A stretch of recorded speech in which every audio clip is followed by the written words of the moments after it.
Installment of CCJ Conversations. My name is Alex. I'm co-chair of the Council of Christians and Jews. We'll get to our guest in a moment, but let's begin by saying that we're in Melbourne, on the lands of the Kulin Nation, and we're actually in a spectacular place today at the Melbourne Holocaust Museum. We'll get to the reason why we're here in a second, but our guest today is Dr. Breann Fallon. Welcome. Thank you for having me.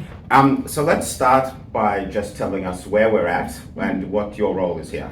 Sure. So we're at the Melbourne Holocaust Museum, which was founded in 1984 by Holocaust survivors, and we've just had a big renovation. We've been reopened since November last year, which was 2023, and my role here is head of programming and exhibitions. So I oversee exhibitions, curatorial, collections, education, and adult education as well. Lovely. And we're in a room with some pictures of some of the survivors and some of the founders of the museum. Correct. So tell us how you got into this kind of role. So I've been at this museum since June 2023, and before that I was actually at the Sydney Jewish Museum for just about 6 years. Which is also a Holocaust museum. It is. It's a combined, so it's a Jewish museum and a Holocaust museum. And I was primarily working in the education and research space at the SJM. Before that, I was working at the University of Sydney while I was doing my PhD. I did my PhD in the space of religious studies and genocide studies. So started in academia, then moved into the museum And we space. should tell our audience that you're not actually Jewish. No, correct. So what was your interest in studying those kind of things, particularly as a non-Jew maybe? Yeah, that's a really good question, because my paternal side of my family are from Poland, and they always hinted at what had gone on for them during the Second World War, but there wasn't a lot of information about what had happened to them.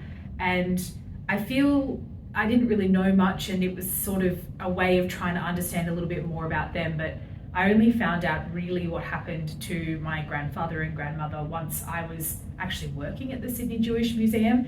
But I like to think it was a bit Bashert, that I was kind of following a path to find out what happened to them. And Bashert is? Meant to be. Yeah. Meant to be? Yeah. Like for our non-Jewish audience. Lovely, thank you. Yeah. And you've worked in this field for a while now, so why do you think Holocaust education is important, especially in this day and age? You know, I think it's becoming increasingly more important. I think people think that learning about the Holocaust is just about the past, but it's as much about the past as it is about the present, and it is about our future. We can learn so many important lessons about standing up for other people, about respect, about cultural understanding, about learning from different faiths, from different cultures, from different ethnicities, and really valuing them, and the dangers and the slippery slope that happens when we don't do that. And I think that all those lessons are relevant forever, really. If we were to be in another part of the museum today, there'd be school students here, mostly non-Jewish schools. So tell me, maybe reiterate what you just said, but from a student perspective, and why it's particularly important for non-Jews and non-Jewish students to come to this museum. Yeah, so last year we did just about 20,000 students, and hopefully we'll grow on that this year. And as you said, Alex, the vast majority of those are non-Jewish students, and it is compulsory in Victoria to study the Holocaust in years 9 or 10. And I think that why it's so important for all students, whether they're Jewish or non-Jewish, to study this is our programs here are underpinned by a learning framework that focuses on different character strengths. And what we're really looking for is to imbue those character strengths like bravery, kindness, perspective into our students, and aim for that behavioural change. And we don't like to do this for very long, so just one really final thing to finish on. Although I want to preempt it by saying that I believe that you also host a radio show on ABC National about religion. So I sometimes work for ABC Religion and Ethics when they need me, and I usually do help out with a program called God Forbid. I've been a bit busy in my new role. I haven't done any in a little while, but I really love that program because it's really about the sociological study of religion. It's not necessarily a confessional study. It's about how religion works in society, you know, whether that's, you know, film, politics, or anything like that. And I think sometimes the study of religion gets put into a box of beliefs and customs, but really it permeates a lot of what society is, even if that's something like atheism or agnosticism. So I think it's important for us to really have a good understanding of where that is in our world. So you preempted my question, really, but I was going to ask why you think that kind of thing, and particularly to our non-Jewish audience, to our Christian audience, interfaith audience, why you think that kind of intersection of religious study might be so important, especially given your role with this museum and how that all comes together.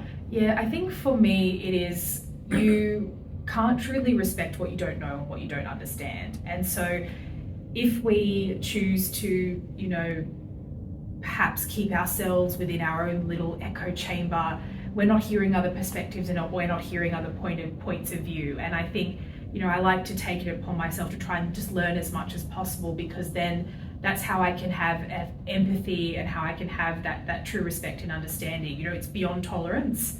It is actually proper respect, proper understanding, and you have to have a good sort of base knowledge of things to move into that space. Well, that's an excellent way to finish. If everyone in our audience could take that on board and beyond, then I think we'd be in a much better position as a world.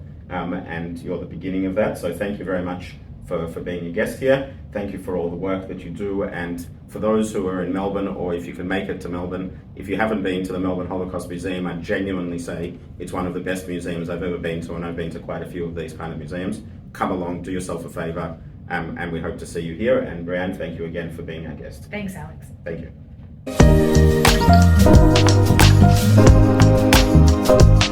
you.